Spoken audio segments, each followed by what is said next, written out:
Archie Bunker doesn't really do quiet weekends, and that becomes painfully obvious the moment a doctor tells him the one thing he is least capable of doing: relax. But to understand why this stretch of episodes feels like a runaway train powered by stubbornness, nerves, and family pressure, you have to start with the kind of tiny household spark that in the Bunker home can ignite a full-scale emotional fire. It begins with laundry, innocent, domestic, absolutely not meant to be dramatic. Mike, trying to be helpful in that earnest, modern husband way, takes on the washing and accidentally turns one of Gloria's bras a different color. In a normal house, that's a quick laugh and maybe an apology. In this house, it becomes a symbol, a scandal, and a personal insult to Archie's sense of order.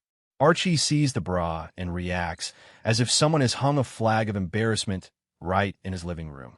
Edith tries to smooth it over with her gentle, "It's no big thing" voice. Gloria feels mortified, and Mike tries to make it funny, but Archie isn't really arguing about fabric. Archie is arguing about the feeling that everything is changing and that he's losing his grip on what he understands. When Archie feels that, he gets loud. When Archie gets loud, the entire house becomes a pressure cooker. And there's already pressure building, because at Archie's job, the company is ordering physical exams. The rumor on the floor is exactly the kind of rumor that makes an older working man feel like he's standing on a trapdoor. The physical isn't about health, it's about weeding out the weak. Archie hears checkup and instantly imagines goodbye job. He doesn't say it in those words at first. Instead, he does what he always does. He starts comparing.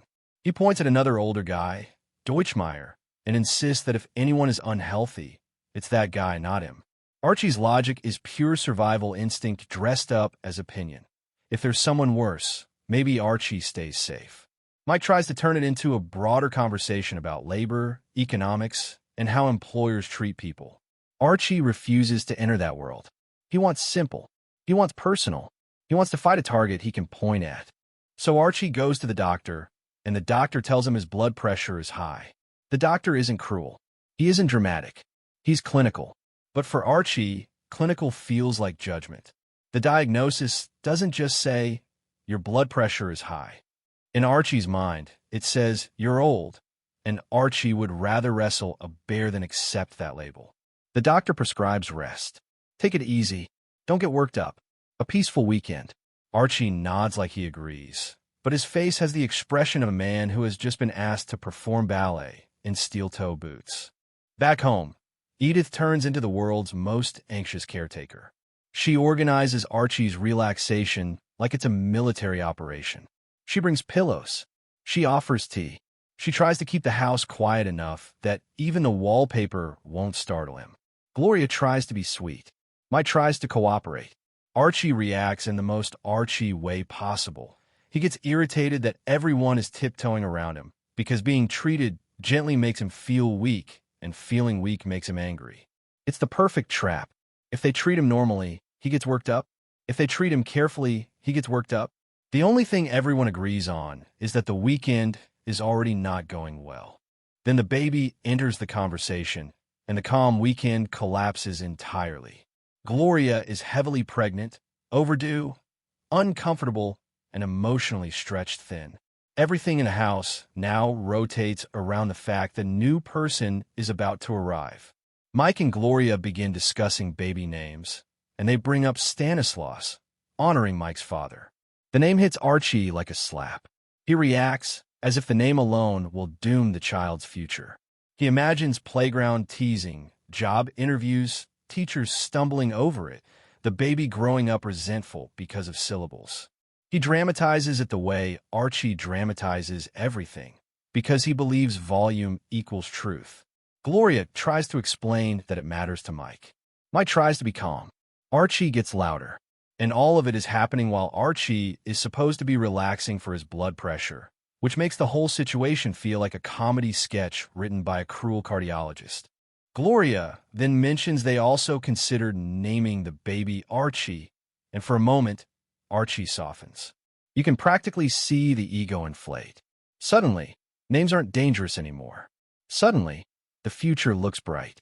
But as soon as Archie suspects the name won't be exactly what he wants, if it's a variation, If it's combined, if it's not full credit, his outrage returns. In Archie's world, respect is measured in full ownership. Anything less feels like an insult.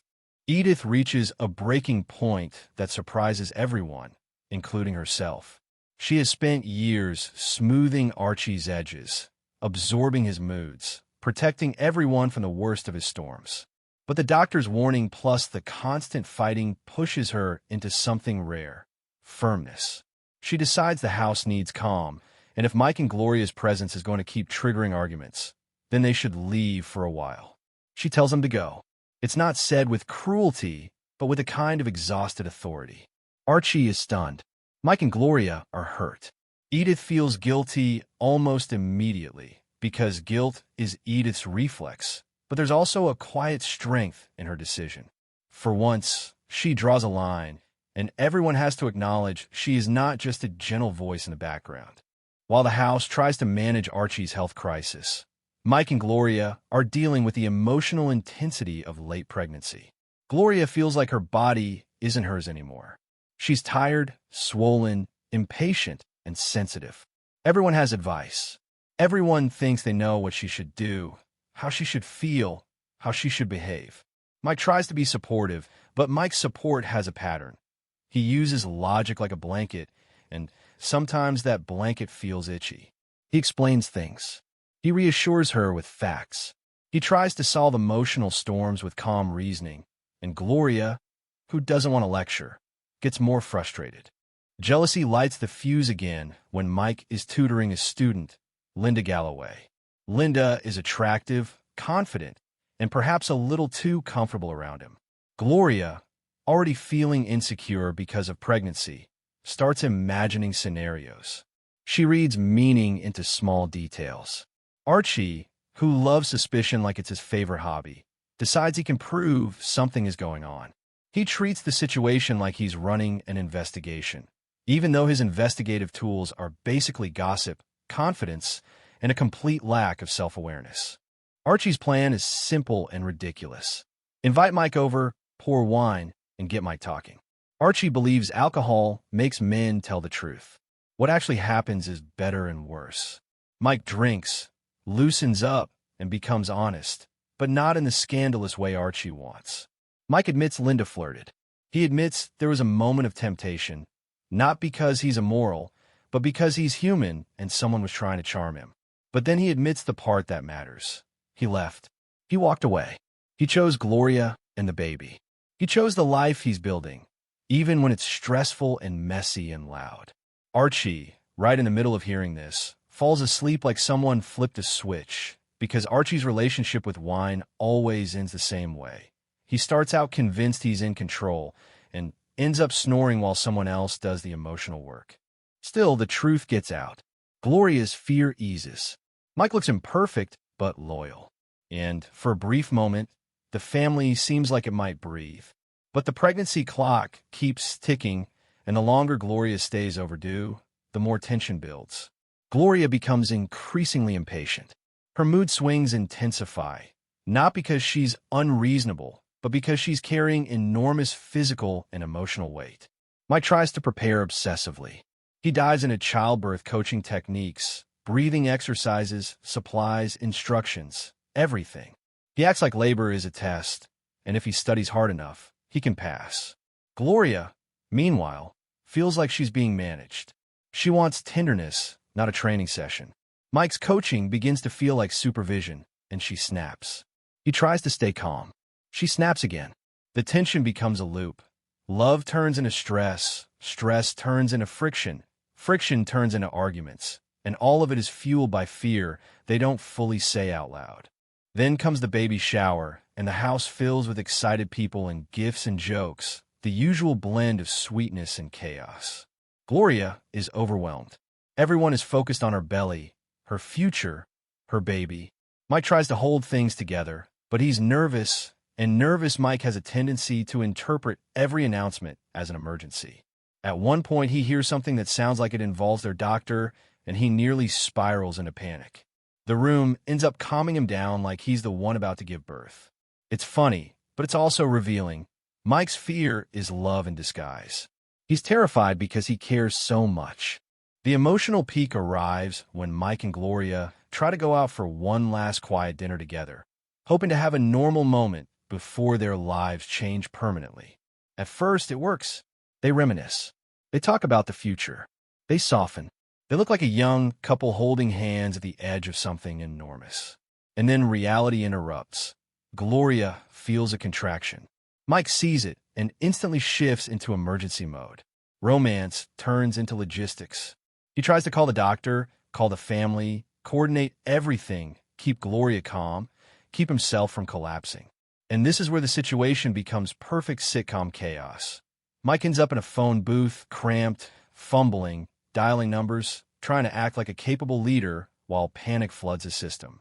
The more he tries to control the moment, the more ridiculous it becomes, like the universe is forcing him to learn that you can't manage childbirth the way you manage homework. At the same time, Archie is tangled up in lodge drama, caught in some outdated performance situation that has its own awkward tension. But when the news comes that Gloria is going into labor, Archie's priorities snap into focus. Whatever he was worried about, his pride, lodge politics, reputation, suddenly doesn't matter. He rushes. He fumbles. He scrambles to get where he needs to be. And under all the complaining, you see something real. Archie loves his daughter. Archie wants to be there. He may fight about names and shout about everything, but when the moment is real, his heart pulls him toward his family. Across these episodes, the comedy comes from how each character handles fear. Archie handles fear by yelling and pretending he's invincible. Mike handles fear by over-preparing, then panicking when reality doesn't follow the plan. Gloria handles fear by emotional intensity, because she is living the most physical change of her life. Edith handles fear by caring until she can't, then suddenly becoming stronger than anyone expected. They're all afraid of change, of failure, of losing control, of the future.